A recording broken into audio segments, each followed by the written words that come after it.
कलम करो बनराए, बसदा कागद ज्यों करो, हर जस लिखण न जाए। जुगो जुग अटल चवर छत्र तख दे मालिक, हाजरा हजूर ਜ਼ਾਰਾ ਜ਼ਹੂਰ ਸ਼ਬਦ ਗੁਰੂ। ਸਤਿਗੁਰਾਂ ਦੀ ਪਾਵਨ ਪਵਿੱਤਰ ਨਿੱਘੀ ਗੋਦ ਅੰਦਰ ਅੰਮ੍ਰਿਤ ਵੇਲੇ ਤੋਂ ਪਾਵਨ ਦਰਬਾਰ ਦੀਆਂ ਹਾਜ਼ਰੀਆਂ ਭਰੇ ਸਤਸੰਗੀ ਜਨੋ, ਵੱਡਿਆਂ ਭਾਗਾਂ ਵਾਲੇ ਹੋ ਜੋ ਸਤਿਗੁਰਾਂ ਦੀ ਅਪਾਰ ਕਿਰਪਾ ਸਦਕਾ ਪਾਵਨ ਗੋਦ ਅੰਦਰ ਜੁੜ ਬੈਠਣ ਦਾ ਗੁਰਦੇਵ ਪਾਤਸ਼ਾਹ ਜੀ ਨੇ ਇਹ ਪਾਵਨ ਸਮਾਂ ਬਖਸ਼ਿਆ ਹੈ। ਸਤਿਗੁਰਾਂ ਦੀ ਅਪਾਰ ਕਿਰਪਾ ਸਦਕਾ ਲੜੀਵਾਰ ਵਿਚਾਰ ਦੇ ਵਿੱਚੋਂ ਬਾਬਾ ਸ਼ੇਖ ਫਰੀਦ ਸਾਹਿਬ ਜੀ, ਜਿਨ੍ਹਾਂ ਦੀ ਪਾਵਨ ਬਾਣੀ ਦੀ ਵਿਚਾਰ ਆਰੰਭੀ ਹੋਈ ਹੈ ਸਾਧ ਸੰਗਤ ਜੀ, ਤੇ ਅੱਜ ਦਾ ਇਹ ਪਾਵਨ ਸ਼ਲੋਕ ਨੰਬਰ 24 ਔਰ 25, ਇਹ ਦੋਵੇਂ ਸ਼ਲੋਕ ਵਿਚਾਰ ਅਧੀਨ ਨੇ। ਆਓ ਸਾਰੇ ਰਲ ਕੇ ਪਹਿਲਾਂ ਇਹਨਾਂ ਸ਼ਲੋਕਾਂ ਨੂੰ ਪੜ੍ਹੀਏ, ਸਰਵਣ ਕਰੀਏ, ਉਸ ਤੋਂ ਬਾਅਦ ਇਹਨਾਂ ਪਾਵਨ ਸ਼ਲੋਕਾਂ ਦੀ ਵਿਚਾਰ ਕਰਾਂਗੇ ਜੀ। ਸਤਨਾਮ ਵਾਹਿਗੁਰੂ ਜੀ। ਫਰੀਦਾ ਗਲੀਏ ਚਿੱਕੜ ਦੂਰ ਘਰ, ਨਾਲ ਪਿਆਰੇ ਨਹੀਂ, ਚੱਲਾਂ ਤਾਂ ਭਿਜੈ ਕੰਬਲੀ, ਰਹਾਂ ਤਾਂ ਟੁੱਟੈ ਨਹੀਂ। ਪਿਛੋ ਸਿਜੋ ਕੰਬਲੀ ਅੱਲਾਹ ਵਰਸੋ ਮਿਹ, ਜਾਏ ਮਿਲਾ ਤਿਨਾ ਸੱਜਣਾ, ਟੁੱਟੋ ਨਾਹੀ ਨੇ। ਜਾਏ ਮਿਲਾ ਤਿਨ ਸੱਜਣਾ, ਟੁੱਟੋ ਨਾਹੀ ਨੇ। ਵਾਹਿਗੁਰੂ ਜੀ ਕਾ ਖਾਲਸਾ, ਵਾਹਿਗੁਰੂ ਜੀ ਕੀ ਫਤਿਹ। ਪਰਮ ਸਨਮਾਨਯੋਗ ਸਤਿਗੁਰਾਂ ਦੀ ਪਾਵਨ ਗੋਦ ਅੰਦਰ ਜੁੜ ਬੈਠੇ ਸਤਸੰਗੀ ਜਨੋ, 24 ਔਰ 25 ਨੰਬਰ ਸ਼ਲੋਕ ਬਾਬਾ ਫਰੀਦ ਸਾਹਿਬ ਜੀ ਦਾ,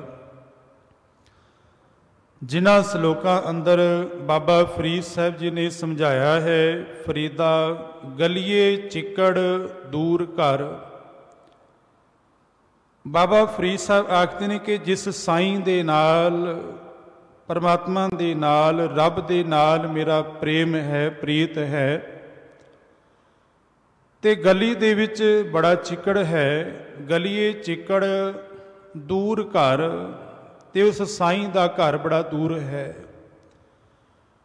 ਨਾਲ ਪਿਆਰੇ ਨੇਹ, ਜਿਸ ਦੇ ਨਾਲ ਮੇਰਾ ਨੇਹ ਹੈ, ਚੱਲਾਂ ਤਾਂ ਭਿਜੈ ਕਮਲੀ, ਜੇ ਮੈਂ ਤੁਰਦਾ ਹਾਂ ਤੇ ਮੇਰੀ ਕਮਲੀ ਜੋ ਗੋਦੜੀ ਹੈ ਤਨ ਦੇ ਉੱਪਰ ਪਾਈ ਹੋਈ, ਉਹ ਭਿੱਜ ਜਾਂਦੀ ਹੈ।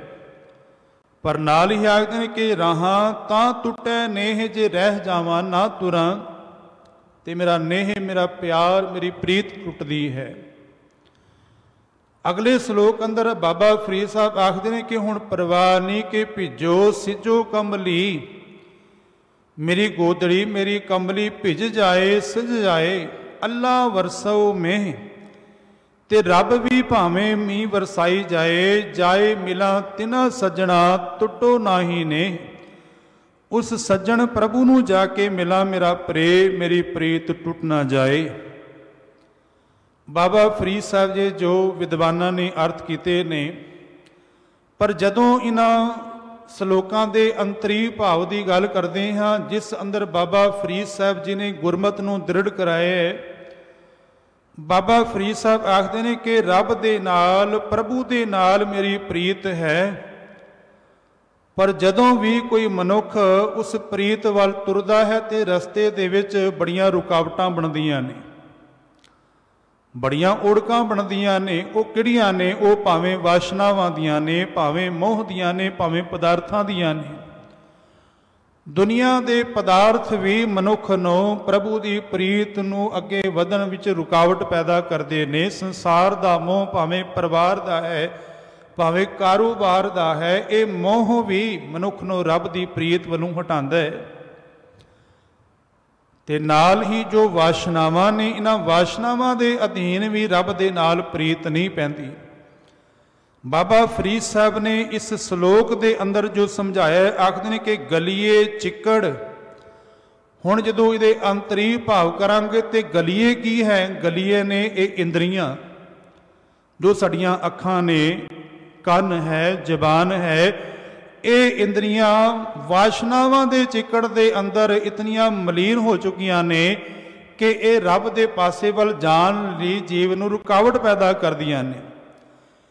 ਜਿਹੜੀਆਂ ਇੰਦਰੀਆਂ, ਜਿਹੜੀਆਂ ਅੱਖਾਂ ਜਿਹੜੀਆਂ ਨੇ ਪਰਾਏ ਤਨ ਦੇ ਵਿੱਚ ਟਿਕੀਆਂ ਹੋਈਆਂ ਨੇ, ਜਿਹੜੇ ਕੰਨ ਜਿਹੜੇ ਨੇ ਦੁਨੀਆ ਦੇ ਨਿੰਦਿਆ ਚੁਗਲੀ ਰਸਾਂ ਦੇ ਵਿੱਚ ਖਚਿਤ ਨੇ, ਤੇ ਜਿਹੜੀ ਜ਼ਬਾਨ ਦੁਨੀਆ ਦੇ ਪਦਾਰਥਾਂ ਦੇ ਸਵਾਦਾਂ ਦੇ ਵਿੱਚ ਟਿਕੀ ਹੋਈ ਹੈ, ਵਾਸ਼ਨਾ ਦੇ ਵਿੱਚ ਟਿਕੀ ਹੋਈ ਹੈ। ਬਾਬਾ ਫਰੀਦ ਸਾਹਿਬ ਆਖਦੇ ਨੇ ਕਿ ਗਲੀਏ ਚਿੱਕੜ, ਇਹ ਇੰਦਰੀਆਂ ਰੂਪੀ ਅੱਖਾਂ, ਕੰਨਾਂ ਔਰ ਜ਼ਬਾਨ ਜੋ ਹੈ, ਇਹ ਇੰਦਰੀਆਂ ਜਿਹੜੀਆਂ ਨੇ ਵਾਸ਼ਨਾਵਾਂ ਦੇ ਚਿੱਕੜ ਦੇ ਅੰਦਰ ਗ੍ਰਸਤ ਨੇ। ਦੂਰ ਘਰ ਨਾਲ ਪਿਆਰੇ ਨੇ, ਜਿਸ ਪਿਆਰੇ ਪ੍ਰਭੂ ਦੇ ਨਾਲ ਮੇਰਾ ਪ੍ਰੇਮ ਹੈ, ਉਹਦਾ ਘਰ ਬੜਾ ਦੂਰ ਹੈ।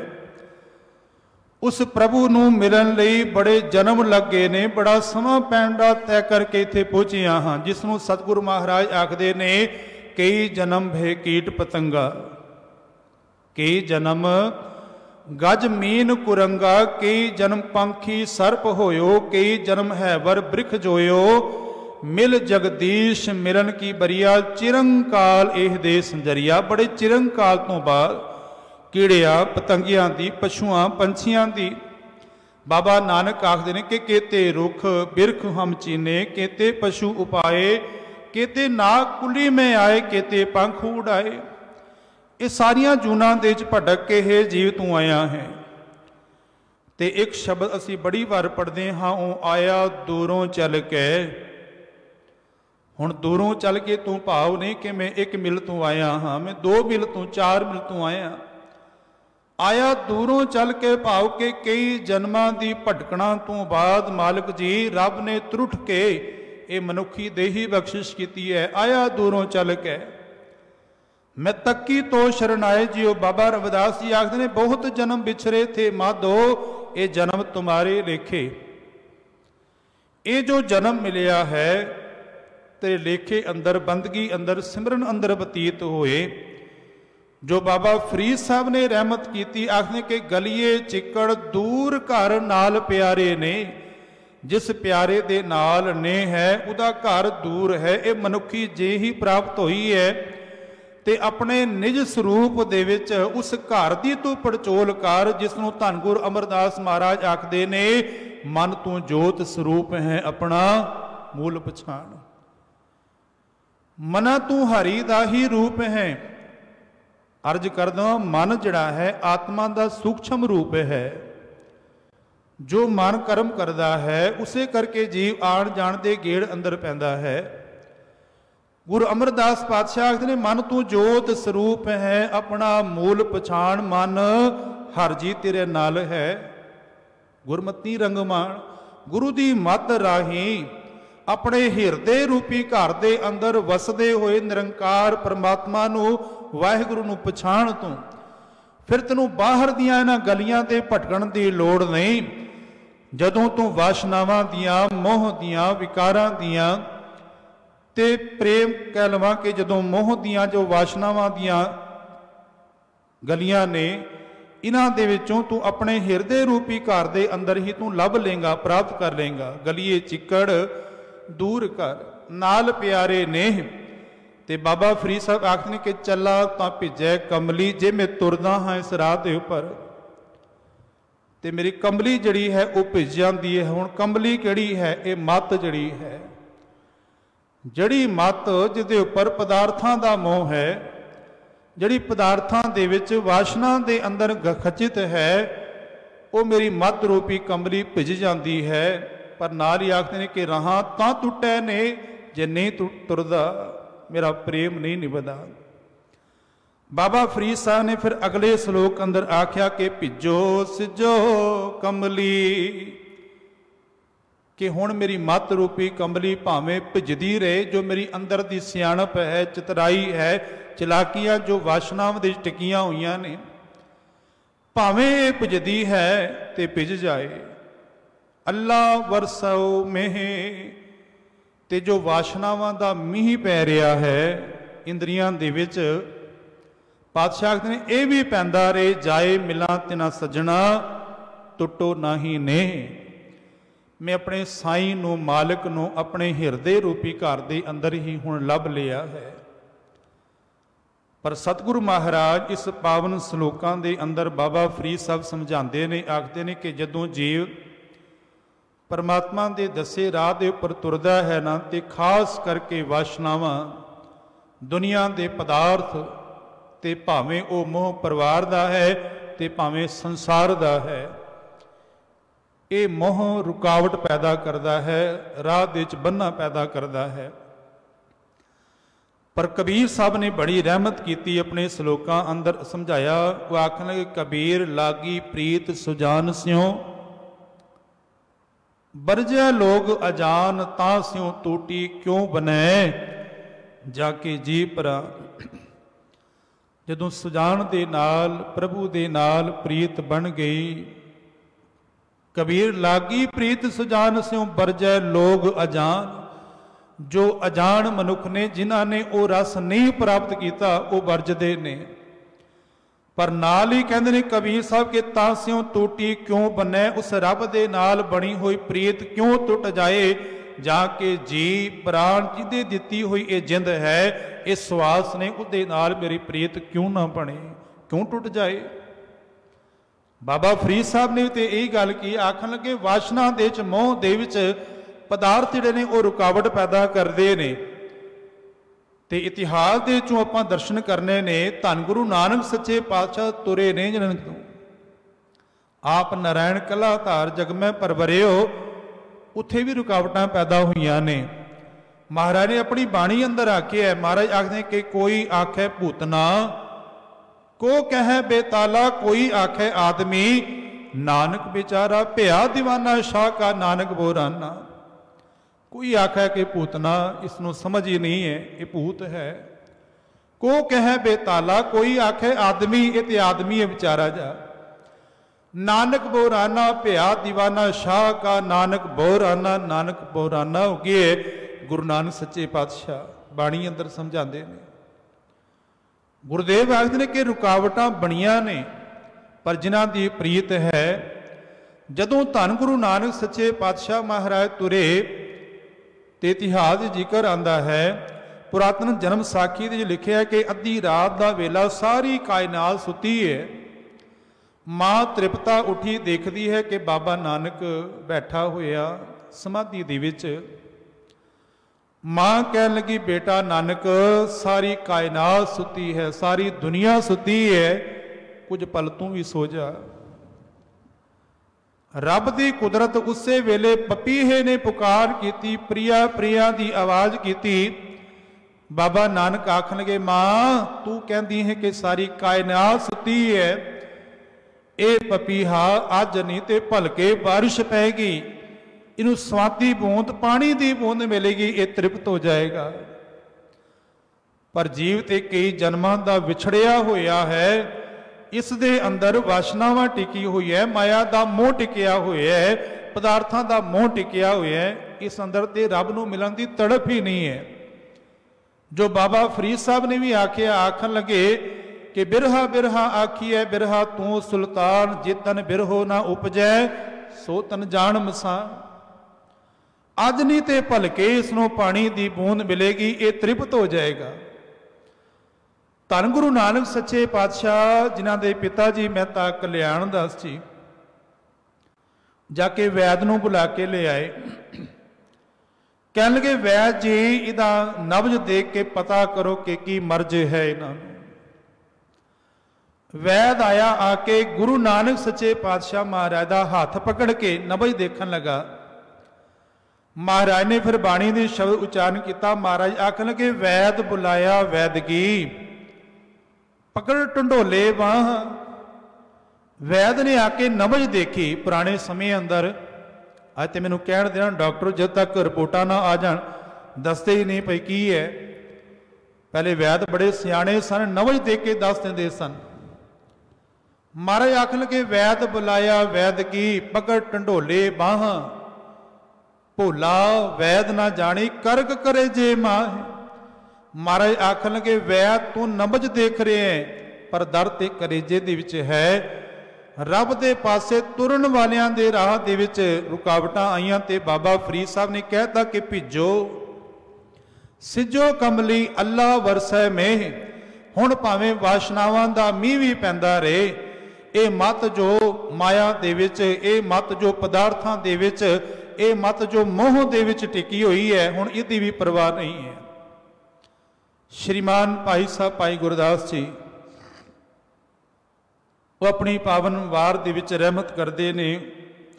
भाई साहब आखते ने कि देखो एक पानी की बूंद समुद्र के विचों विछड़ी, पाप बन के अरशां दे विच गई, आकाश दे विच गई, मीह बनया, बारिश पई, फिर जमीन की धरती पर आके टिकी ना जदों, वो पानी की बूंद मारूथल के रेगिस्तान दे आके अपने आप नूं फना करती है। वो आके पहाड़ों के अपने आप को फना करती है पर उसकी यात्रा रुकती नहीं।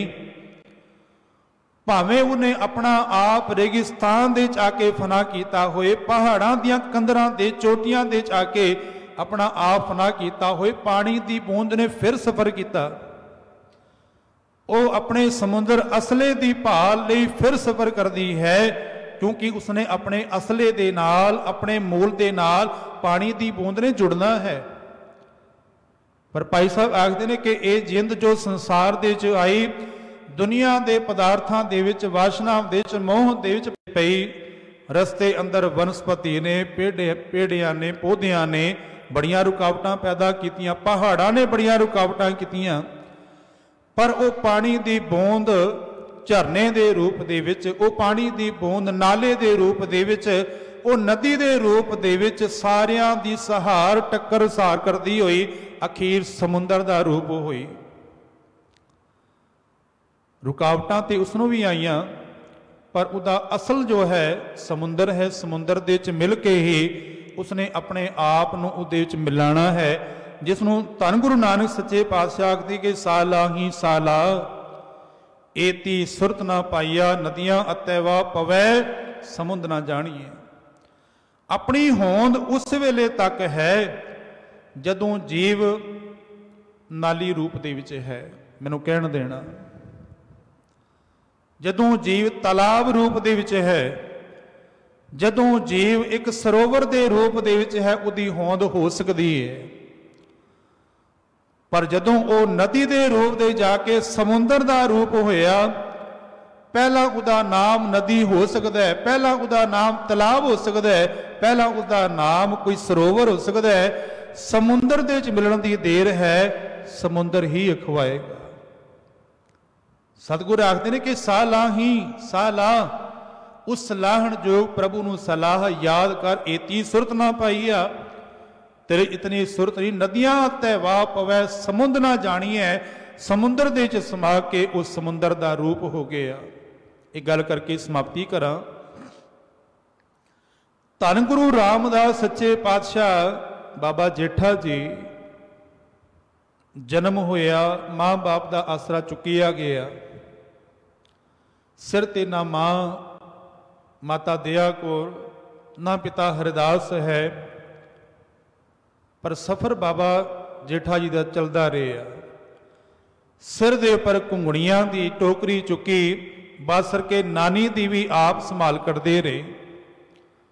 सफर अजे नहीं रुकिया, धन गुरु अमरदास महाराज की शरण च गए, सेवा करके वो रुतबा वो मान प्राप्त किया कि धन गुरु अमरदास सच्चे पातशाह ने भी गुरु रामदास सच्चे पातशाह के चरणों के मत्था टेक के आख्या कि अज तो बाद इस कायनात के सिखां के गुरु गुरु रामदास सच्चे पातशाह ने ते धन गुरु रामदास ने कहा सी कि जो हमरी बिद होती मेरे सतगुरा, साबद तुम हर जानो आपे हम रुलते, फिरते कोई बात ना पूछता गुर सतगुर संग कीरे हम थापे, तख्त उपर बैठिया गुरुदेव ने देव गंधारी राग अंदर बचन उच्चारण किया।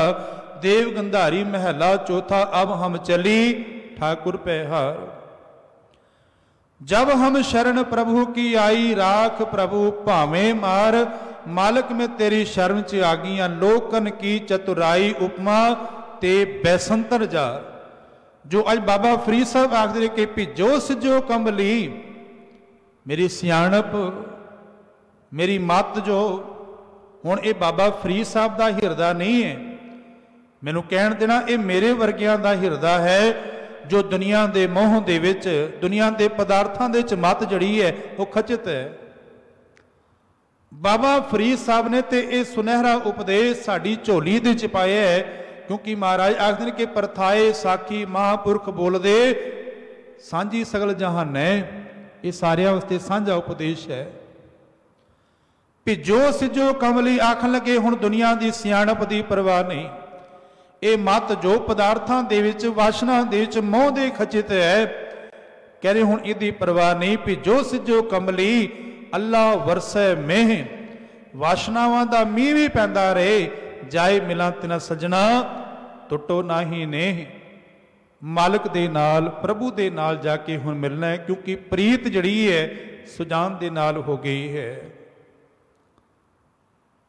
सतगुरु महाराज की पावन बाणी दे बचन है, मैं बोरी मेरा राम पतार। रच रच ताको करो शिंगार, भले निंदो भले निंदो भले निंदो लोग, तन मन राम प्यारे जो। हुण अपना तन भी अपना मन भी प्यारे प्रभु के चरणों के भेटा कर दिता है, क्योंकि कबीर साहब आखदे कबीर लागी प्रीत सुजान स्यों, बरजै लोग अजान तास्यों टूटी क्यों बने। जाके जी प्राण जिस प्रभु ने ये जिंद दिती है, जिस मालिक ने ये स्वास दिते ने, उस प्रभु दे नाल प्रीत किवें टुटे, क्यों टुट जाए। बाबा फरीद साहब ने अज दे इस पावन सलोकां अंदर यही समझाया है। आखदे कि मालिक दे नाल जदों प्रीत करेगा, प्रेम करेगा ना, खास करके भावें वो परिवार है तो भावें संसार है, इन्हां दा मोह रुकावट पैदा करेगा। वासनावां जो गलिए चिक्कड़ दे विच है, साड़ियां इंद्रियां दे विच जो वासनावां ने ये भी रोकणगियां, ते दुनिया के पदार्थ दुनिया के सुख ये भी तैनूं प्रीत दे विच बाधा पाणगे। पर तेरा प्रेम जे मालिक दे नाल प्रभु दे नाल पै गया, ते दुनिया का कोई पदार्थ तेन फिर रोक नहीं सकता। उस मालिक के चरणों से अरदास करी कि विसर नाही दातार, अपना नाम देहो गुण गावां दिन रात, नानक चाओ एहो आओ। एक बारी फिर इन्हां श्लोकां नूं पढ़ के समाप्ति है। फरीदा गलिए चिकड़ दूर कर, नाल प्यारे नेहे, चला तां भिजै कमले, रहा तां टुटै नेह। भिजो सिजो कमले अल्लाह वरसो में, जाए मिला तिन सजना टुटो नाही नेह। सतगुर कृपा करन। बोलदियां बेअंत भुला गुरु समर्थ है, संगत बख्शण जोग है, बख्श देना। आखो प्यार नाल वाहिगुरु जी का खालसा